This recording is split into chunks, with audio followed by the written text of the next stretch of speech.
Everybody in? U.S. President Joe Biden met with Israeli Prime Minister Benjamin Netanyahu at the White House on Thursday, and Biden pressed for a ceasefire to the 9-month-old war in Gaza. There are gaps that remain.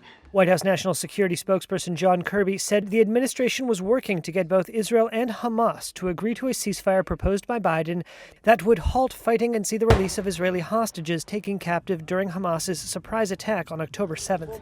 We want to get all the hostages home, clearly the Americans in particular.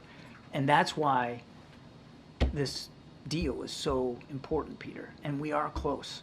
We are closer now, we believe, than we've been before. Mr. President, we've known each other for 40 years. The meeting marks the first face-to-face talks for the two men since Biden traveled to Israel days after Hamas's October attack, hugged Netanyahu, and pledged American support.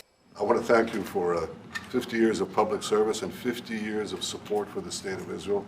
Netanyahu thanked Biden for his long-standing commitment to Israeli security. But relations between the two leaders have been strained for months over Israel's Gaza offensive, in which more than 39,000 people have been killed, according to health officials in Gaza. The Gaza conflict has caused cracks in the Democratic Party. Dozens of Democrats boycotted a speech by Netanyahu to Congress on Wednesday. Representative Rashida Tlaib sat in the gallery with a sign calling Netanyahu a war criminal. The U.S. is a major arms supplier to Israel.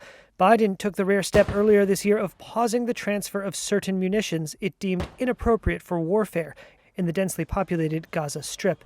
Netanyahu meets with Vice President and Democratic candidate Kamala Harris, and then on Friday travels to Florida to meet Republican presidential candidate Donald Trump.